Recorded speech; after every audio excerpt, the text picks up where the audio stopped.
Bonjour Jean-François Baudin. Bonjour Nicolas. Avec votre invité ce matin, on va s'intéresser à un symposium sur la place de l'enseignement technologique dans les Outre-mer qui se tient donc cette semaine à l'UNC. Oui, Martial Martin, bonjour. Bonjour. Merci Bonjour d'avoir accepté notre invitation. Vous êtes le président des assemblées des directeurs des IUT, actuellement effectivement en Calédonie pour présider ce symposium des IUT d'Outre-mer. On va évidemment revenir sur les enjeux de ce symposium, mais peut-être avant cela, faut-il rappeler brièvement ce que sont les IUT, les instituts universitaires technologiques, hein, c'est bien ça ? C'est ça, les instituts universitaires de technologie. Effectivement, ce sont des composantes des universités créées à la fin des années 60, début des années 70 pour faire face aux besoins de cadres intermédiaires et de techniciens. On est dans les 30 glorieuses avec un boom qui nécessite de former davantage les jeunes à l'époque. Ils ont été extrêmement structurants, en particulier en métropole dans ces années 60-70. Et ils ont connu un regain dans les années 2000 autour du plan Université 2000 de Jospin à l'époque. Et donc se sont développés sur d'autres territoires, en particulier les territoires ultramarins. Leur vocation, donc, c'est former des cadres intermédiaires, à la fois des services et des industries. Alors, il y a aujourd'hui 24 spécialités enseignées dans les IUT, 24 spécialités différentes. Il n'y en a que 2 en Nouvelle-Calédonie, on en parlera. C'est des spécialités qui sont vraiment d'ordre très technique, à part peut-être un peu de tertiaire, comme vous l'évoquiez. Alors, effectivement, la spécificité, le nom ne le dit pas, c'est que les IUT touchent à la fois le tertiaire, à travers 2 grandes formations très, très connues, une représentée ici en Nouvelle-Calédonie, gestion des entreprises et des administrations, et technique de commercialisation. Disons que sur les territoires, nous sommes présents, par exemple, moi il se trouve que je suis le directeur aussi de l'IUT de Troyes, sur ce type de territoire, eh bien, tous les cadres intermédiaires du commerce, de la gestion des ressources humaines, eh bien, sont issus des IUT et sont extrêmement structurants donc pour l'activité économique. Donc ça, c'est cette partie tertiaire. Et puis on est présent bien évidemment aussi sur l'industrie avec des formations de type génie mécanique et productique ou génie électrique, informatique, industriel, qui est peut-être un département qui sera déployé à l'horizon 2025 ici en Nouvelle-Calédonie. Alors justement, vous parliez de la période des 30 glorieuses, période au cours de laquelle sont nés ces IUT. On sait après qu'il y a eu une longue phase plutôt de désindustrialisation, et puis voilà qu'aujourd'hui on reparle plus de réindustrialisation en raison du contexte mondial. Ça veut dire que pour vous, les IUT ont vraiment un rôle précis à jouer aujourd'hui dans la formation, dans le panel des formations proposées ? Alors effectivement, il y a un besoin qui est un besoin extrêmement important si on souhaite réindustrialiser, mais de manière verte, de manière décarbonée, c'est former les cadres qui vont permettre de le faire. Et aujourd'hui, alors on a une petite difficulté, c'est que l'industrie finalement attire peu les jeunes, parce que, en particulier dans des territoires qui ont été historiquement industrialisés, mais qui ont connu des crises, les familles gardent en tête plutôt des drames personnels, des drames familiaux, avec des vagues de licenciements. Aujourd'hui, c'est vrai, l'industrie réemploie largement, fait des demandes de cadres tout à fait spécifiques qui sont amenés à les aider dans le cadre, d'une part, de la numérisation de l'industrie, avec un certain nombre de capteurs, avec des data industrielles, avec de la maintenance prédictive. Donc on est très très loin de l'image d'Épinal, des mines, de la sidérurgie historique, etc.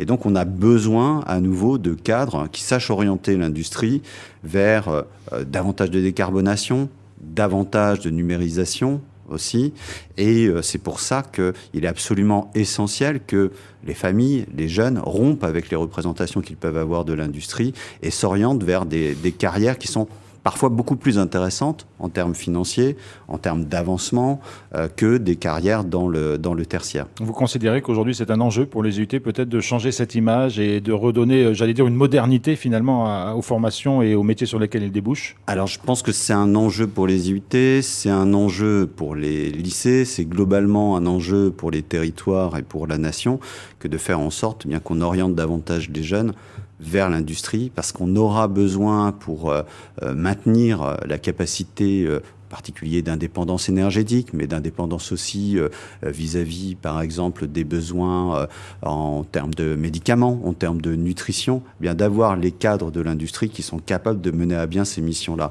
Donc c'est un enjeu qui est un enjeu national, qui doit se décliner dans les territoires.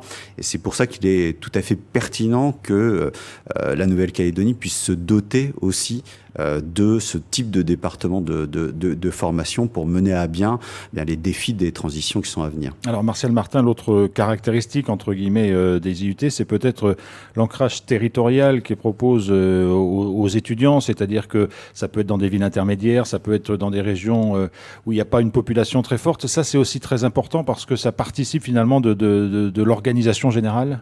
Tout à fait. En fait, on a 108 IUT en France métropolitaine et ultramarine, 108 IUT sur plus de 200 sites, parce qu'il y a des IUT qui ont différents sites, et il y a un maillage territorial qui est assez exceptionnel. On dit, mais avec le prisme un petit peu de l'Hexagone, que on n'est jamais à plus de 80 km d'un IUT. Alors c'est pas tout à fait juste à l'échelle des territoires ultramarins, mais globalement l'idée effectivement est de disposer de structures dans les territoires qui puissent former. Alors pourquoi? C'est très simple. Dans un certain nombre de territoires, si on ne forme pas les jeunes localement, on n'arrive pas à attirer les cadres, en particulier les cadres intermédiaires, mais aussi les ingénieurs. Et donc, on a des territoires qui sont en pénurie de compétences, dans lesquels un certain nombre d'entreprises, on pense tout de suite à l'industrie, mais ça peut être aussi les services, eh bien, sont amenés à fermer, faute de collaborateurs. Et donc, il est absolument important qu'on puisse continuer à former dans les territoires. Il y a une mission qui est une mission évidemment de promotion sociale, qui est largement remplie par les IUT, que ce soit ici en Nouvelle-Calédonie, dans les autres territoires ultramarins, mais aussi en métropole. Puis il y a une mission aussi de soutien au développement des entreprises locales. Et tout ça, c'est un enjeu important et essentiel pour les IUT. Alors, est-ce que ça va faire partie, évidemment, du symposium qui se déroule à Nouméa pendant 4 jours, puisque là, il sera essentiellement question de l'outre-mer. Est-ce que l'idée, c'est vraiment d'accompagner les territoires ultramarins dans leur transformation, parce qu'eux aussi se transforment? Oui, tout à fait. C'est l'idée principale. L'idée, c'est de montrer comment le développement de ces formations, qui sont arrivées plus tardivement dans les territoires ultramarins, en particulier ici seulement en 2015, donc c'est tout jeune, puisque certains IUT en métropole ont plus de 50 ans aujourd'hui. Donc comment ces formations-là peuvent être amenées d'une part à donner des opportunités aux jeunes sur les territoires, ce qui n'est pas évident parce qu'on sait que année après année, il y a 6000 bacheliers issus des territoires ultramarins qui viennent en métropole faute d'avoir trouvé la formation qui leur convenait dans les territoires ultramarins. C'est au total 40 000 jeunes ultramarins qui sont dans des formations en France, pas simplement les IUT, les universités, les écoles de management, etc. Donc il y a vraiment souci de former au plus près du territoire parce qu'on sait que une fois qu'on s'en va, mais c'est vrai aussi des territoires enclavés en métropole, une fois qu'on s'en va, on a peine à revenir. Donc, c'est-à-dire qu'on va aller enrichir de compétences qui étaient issues de ces territoires-là, enrichir les territoires qui n'en ont pas vraiment besoin, qui sont les grandes villes françaises. Et on va donc voir une forme de déperdissement du territoire de ces forces vives. Donc ça, c'est un enjeu important, qu'on puisse inciter les jeunes à saisir les opportunités de se former sur le territoire pour aider au développement du territoire. Puis aussi, ce qui est important, bien évidemment, c'est le soutien aux entreprises. Donc, il y aura des travaux qui seront effectués sur site, en particulier dans des entreprises de transformation industrielle. L'idée aussi, c'est de discuter avec les forces économiques locales pour voir comment on peut être en appui pour le développement. Alors justement, si on s'intéresse au cas spécifique de la Nouvelle-Calédonie, on sait qu'il y a une filière forte, c'est la filière nickel, qu'elle est en grande difficulté.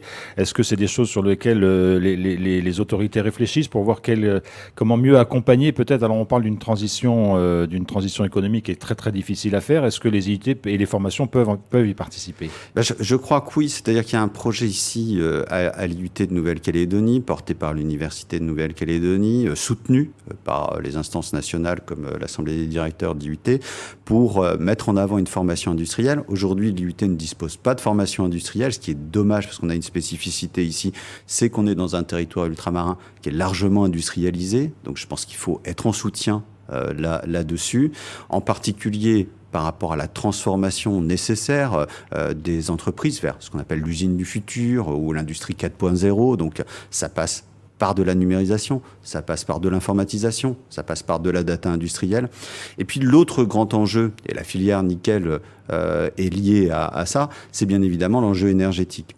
Et il faut absolument que les territoires insulaires, en particulier, puissent mener à bien une transformation large qui les amène à la décarbonation. Et donc, c'est pour ça que l'IUT a pensé à une filière génie électrique et informatique industrielle qu'on supporte, nous, qu'on soutient. On souhaite évidemment que la tutelle aussi, le ministère de l'Enseignement supérieur et de la Recherche, soit en soutien avec des créations de postes, parce que ça nous semble tout à fait pertinent pour porter justement les efforts de transformation industrielle du territoire. Il y a une date d'ouverture prévue ou pas encore? Alors, on pense février 2025, avec effectivement ces rentrées ici qui se font en février.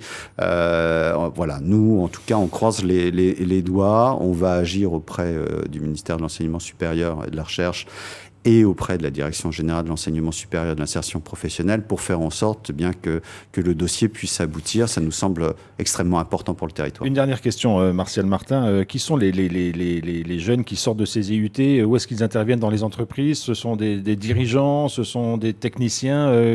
Qu'est-ce qu'ils apportent finalement dans le tissu économique? Alors, avec la réforme, parce qu'on est passé à 3 ans, aujourd'hui, on décerne un bachelor. Ça a longtemps été 2 ans. Oui, ça a longtemps été 2 ans. Aujourd'hui, on décerne un bachelor universitaire de technologie. Alors pourquoi on a fait ce choix-là? Parce qu'on s'est dit que les entreprises avaient besoin de collaboratrices, de collaborateurs un peu robustes, des cadres intermédiaires qui soient capables de porter les grandes transformations, les grands défis de la transition. Donc c'est la numérisation, c'est la décarbonation, voilà, c'est l'inclusion sociale aussi.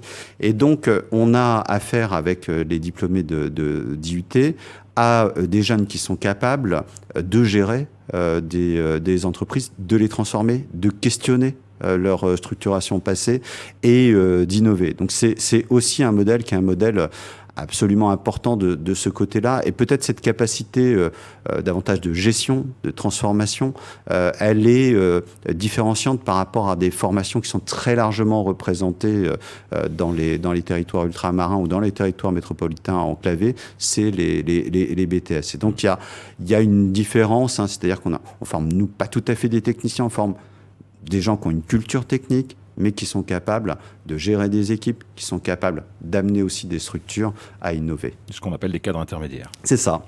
Martial Martin, président de l'Assemblée des directeurs d'IUT, merci beaucoup d'avoir été avec nous ce matin. Et on rappelle que ce symposium des IUT d'Outre-mer s'ouvre aujourd'hui pour 4 jours à l'Université de Nouvelle-Calédonie. Merci bien. Merci.